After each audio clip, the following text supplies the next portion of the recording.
Parlons-en. Je t'écoute. Bonjour, je m'appelle Magali et je suis prête à vous écouter. Écoutez-vous. Écoutez-vous. Écoutez-vous. Écoutez-vous. Écoutez-vous. Écoutez-vous. Écoutez-vous. Écoutez-vous. La cause de Magali. Des propos recueillis par Devan Perrault et montés par Quentin Henrique. Début 2014, Magali vient juste d'avoir 45 ans. Elle installe le Wi-Fi chez elle. Instantanément, elle ressent de violentes douleurs à la tête. 2 semaines plus tard, elle déclenche son électro-hypersensibilité. Ces douleurs vont croissantes. Elle devient allergique à son téléphone, à sa souris d'ordinateur, à sa télé. Elle prend des décisions fortes. Elle s'installe dans sa cave, dort dans un baldaquin, couvre ses murs de peintures anti-ondes. Depuis, elle va mieux et elle a créé son association, Cœur EHS. Son souhait ? Rassembler les compétences de tous pour faire avancer la cause de l'électrosensibilité. Elle vous encourage à vous accrocher, à rester en contact avec le monde réel et surtout, à vous écouter. Si ce témoignage te plaît et que tu aimes ce que nous faisons chez Écoutez-vous, montre-le nous. Pour cela, tu peux nous suivre sur Facebook, Instagram, SoundCloud ou tout simplement parler de nous à tes amis. Bonjour, je m'appelle Magali, j'ai 50 ans et je suis là pour vous parler de l'électro-hypersensibilité. Alors pour moi, tout a démarré début 2014. Je venais juste d'avoir 45 ans, qui est l'âge moyen de déclenchement de l'électro-hypersensibilité chez les femmes. Et j'ai commencé à avoir les premiers symptômes au mois de janvier 2014 quand j'ai voulu tester ma nouvelle souris en Bluetooth. J'ai ressenti dans le creux de ma main des brûlures tellement intenses quand j'utilisais cette souris que j'ai renoncé au bout de 15 jours. Parallèlement à ça, nous venions d'avoir un nouvel ordinateur portable et nous voulions l'utiliser partout dans la maison. Donc nous avons décidé de mettre en route le Wi-Fi, ce qui n'avait jamais été le cas auparavant. J'ai tout de suite ressenti une sensation terrible d'oppression intracrânienne qui m'a rendu un peu dingo. Je courais partout, j'avais l'impression qu'en courant, j'allais laisser la douleur derrière moi, mais elle était à l'intérieur de ma tête. J'étais un peu comme un insecte prise en lière dans un abat-jour. Je me cognais dans les murs. Finalement, je suis sortie dans la cour de chez moi et j'ai commencé à aller mieux. On n'a pas continué à mettre le Wi-Fi en route ce jour-là, on l'a éteint.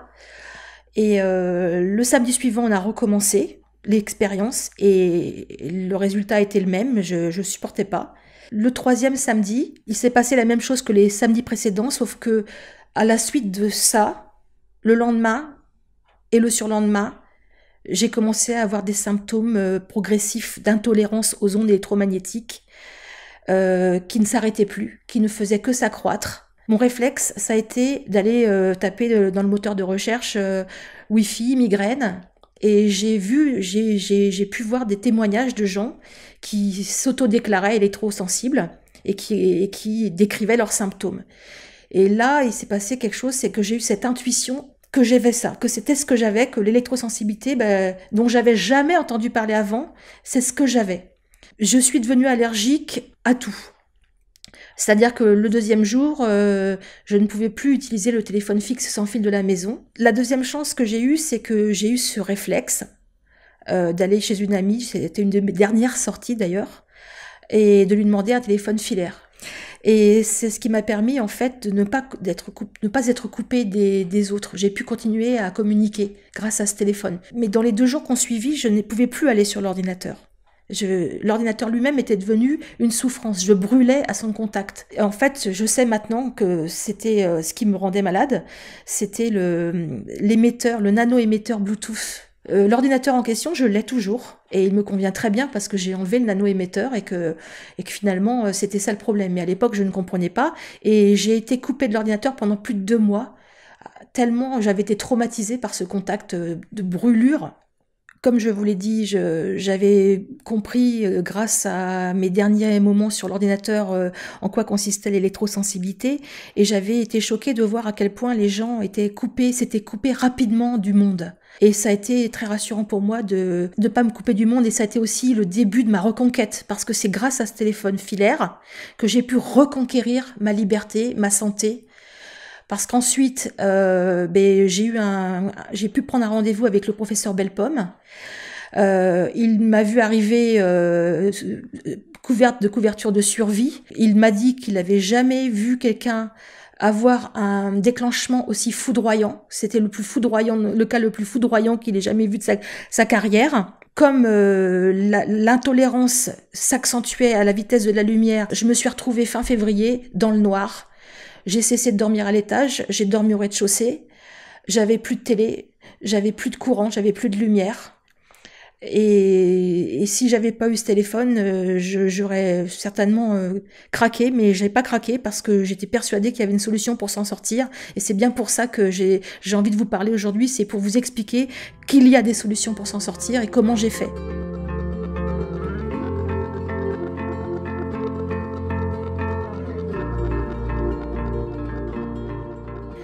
Alors ce que j'ai fait, c'est que j'avais dans les mains un biocontact de mars 2014 qui justement était consacré à l'électrosensibilité, et donc j'ai fait en sorte de me protéger. J'ai commencé à suivre tous les conseils que j'ai vus écrits. J'ai commencé par enlever tout ce qu'il y avait comme ondes électromagnétiques haute fréquence chez moi. Donc j'ai évidemment plus allumé le Wi-Fi, j'ai éteint les smartphones, j'ai neutralisé la station météo. Mais ce qui me posait le plus de problèmes, c'était les basses fréquences. Et en fait, dans ce petit journal, il était indiqué qu'il fallait faire attention que la terre au compteur électrique soit très basse. J'ai fait venir un électricien, j'ai fait faire des travaux. Pourtant, je n'allais toujours pas mieux. Il se trouve que la maison où j'habitais se trouvait en plein cœur d'un village, dans une cuvette où il n'y avait pas de réseau. Et c'est précisément parce qu'il n'y avait pas de réseau dans ce village que je suis certainement tombée malade. Parce que tous les appareils connectés de mes voisins, et là on était dans une ruelle de village avec des habitations très collées, tous les appareils connectés de mes voisins cherchaient perpétuellement le réseau. Donc je ne pouvais pas aller mieux parce que je ressentais désormais ces appareils qui étaient à 100 fois de la norme, autorisée, parce qu'ils cherchaient désespérément le réseau, donc ils montaient en puissance d'une manière absolument énorme, et c'est ça que je ressentais. J'ai pris la décision d'aller vivre dans ma cave. Je comprenais que j'étais en phase de descente, en phase de crise, et je voulais absolument par tous les moyens enrayer cette crise. Et ça a marché. J'ai enfin pu dormir dans un endroit propre, et j'ai commencé à stabiliser mon état et donc à reprendre un petit peu de poil de la bête. Et depuis ce téléphone filaire que j'étais si heureuse d'avoir, j'ai pu me renseigner auprès de différents fournisseurs de produits de protection. J'ai pris la décision de blinder la salle à manger. Mon compagnon l'a fait, ça a pris un certain temps, on a mis de la peinture anti-ondes, etc. Mais c'était pas encore suffisant pour me protéger parce qu'encore une fois, ces peintures-là sont faites pour supporter des faisceaux standards, mais pas des faisceaux à 100 fois de leur puissance parce qu'ils cherchent dans une zone sans réseau. Donc c'était pas encore suffisant pour moi, et j'ai acheté un baldaquin. Et à partir du moment où j'ai acheté un baldaquin, que je l'ai installé dans cette pièce blindée, on peut dire que j'ai pu dormir comme dans une zone blanche. Quand un corps est agressé perpétuellement par les ondes électromagnétiques et qu'on y devient intolérant, il faut absolument laisser au corps la possibilité de se régénérer. Tant que je n'ai pas dormi sous le baldaquin, j'avais toujours des brûlures dès que j'étais en contact avec des ondes, les rares fois où j'ai pu aller voir des médecins par exemple. Et d'autre part, j'avais des capacités cognitives très atteintes. J'avais la cervelle brouillée perpétuellement. pataugé dans la semoule, je ne savais plus où j'en étais, j'avais des grosses absences. J'étais, selon le professeur Belpomme, en situation de pré-Alzheimer. Si j'ai fait le choix de dormir sous un baldaquin et si j'ai pris tellement de soin de me protéger par tous les moyens possibles en vérifiant grâce à des mesureurs que véritablement j'avais réussi à éliminer toutes les ondes de mon domicile, c'est parce que le professeur Belpomme m'avait bien mise en garde sur le fait que si je ne me protégeais pas, je deviendrais vite malade de la maladie d'Alzheimer. Donc pour moi, c'était une question de survie. Il fallait absolument que je me protège la nuit pour laisser à mon corps la possibilité de se régénérer. Depuis, j'ai compris que je me suis documentée sur l'électrohypersensibilité et j'ai appris qu'elle comportait 3 phases. La première phase, c'est la phase que je vous ai décrite avant le 1er février 2014. C'est une phase où on ressent les ondes sans trop de conséquences. Parfois, on a des sensations désagréables. En fait, j'étais depuis très longtemps en stade 1, mais je n'en avais pas la moindre idée puisque je ne connaissais absolument pas l'électrohypersensibilité. Par exemple, ça faisait des années que je ne pouvais plus mettre un téléphone à mon oreille. Un téléphone, je veux dire, l'ancêtre du smartphone, à l'époque, c'était pas encore ça. Je ne pouvais pas le supporter contre mon oreille plus de quelques minutes. J'avais déjà des symptômes. Donc, le stade 2, c'est quand il y a un déclenchement irréversible, comme quand il se passe quelque chose dans le système nerveux central qui fait que du jour au lendemain, on ne peut plus, c'est irréversible, on ne peut plus revenir à l'état antérieur. On devient allergique, donc la seule manière d'aller bien, c'est d'éviter les ondes. Vous qui m'écoutez, qui avez des symptômes réguliers, désagréables avec les ondes, s'il vous plaît, faites attention à vous, protégez-vous, anticipez un éventuel déclenchement. Et pour l'éviter, eh bien, c'est très simple. Il faut éviter les ondes électromagnétiques chez soi, notamment chez soi. Il faut éviter l'usage du smartphone. Il faut éviter le Wi-Fi, le Bluetooth. Il faut aussi éviter les appareils électriques quand ils ne sont pas à la terre. Par exemple, les ordinateurs portables sont très nocifs quand ils n'ont pas de prise de terre et peuvent être très facilement mis à la terre avec un kit de mise à la terre et ça change tout. Je tiens quand même à vous signaler que chez beaucoup d'électrosensibles, les stades peuvent s'étirer dans le temps. On peut être en stade 1 pendant des années avant de passer en stade 2. Prenez conscience du risque que vous courez si vous sentez les ondes et que vous ne vous en protégez pas. Évitez à tout prix de sombrer dans le stade 2 qui est un déclenchement irréversible, un dérèglement du système nerveux central qui fera que quoi que vous fassiez, vous ne pourrez plus faire autrement que d'éviter les ondes, ce qui revient à faire le deuil définitivement de sa vie. En général, quand on devient électro-hypersensible, tout vole en éclats. La vie sociale, la vie professionnelle, la vie familiale. Donc, il ne faut surtout pas en arriver au stade 2, il faut se protéger avant que ça arrive. Le stade 3, bon, je préfère ne pas vous en parler, mais c'est simplement une dégénérescence du cerveau. Le stade Alzheimer a confirmé. J'en suis pas encore là, heureusement pour moi. Je ferai tout pour ne pas y arriver.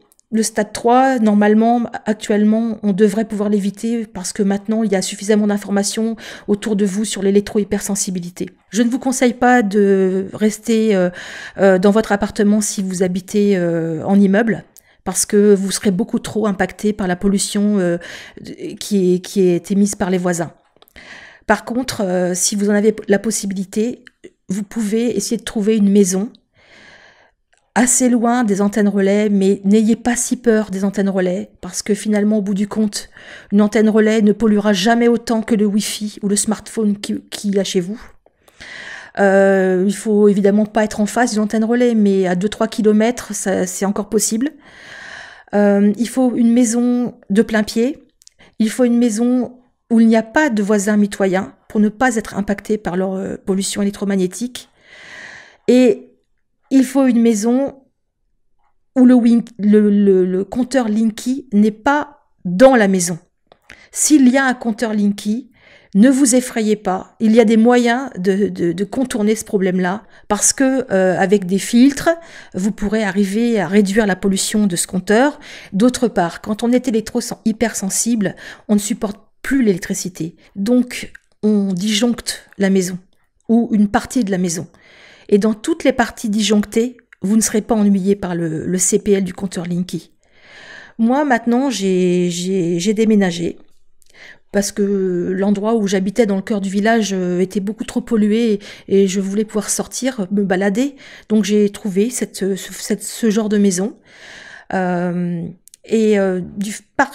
que la nuit, je dors toujours sous mon baldaquin et parce que dans la journée, je ne suis pas trop exposée, ma santé, ma tolérance est remontée. C'est-à-dire que maintenant, je peux aller me balader en bordure de mer, parmi les badauds, je peux m'installer à la terrasse d'un glacier, manger une glace, je peux aller au restaurant en terrasse, je peux sortir un peu, parce que je fais en sorte que toutes les nuits de me régénérer grâce à ce baldaquin. Je ne vis pas dans une zone blanche, mais les sources proches d'ondes électromagnétiques ont été supprimées et ça suffit pour moi et ça me permet de vivre à peu près normalement. Quand je suis tombée malade, je n'ai pas été comprise par mon compagnon ni par sa famille. Heureusement, la mienne a compris, mais pas tout mon entourage ne l'a pas compris, ce qui m'arrivait. On a même pensé que j'étais folle. Je voudrais que les personnes qui ont dans leur entourage un électro-hypersensible prennent le temps de se renseigner, parce que l'électrosensibilité n'est pas une maladie psychiatrique. L'électrosensibilité est un dérèglement du système nerveux central qui fait qu'on devient progressivement ou brutalement intolérant à toutes les ondes électromagnétiques.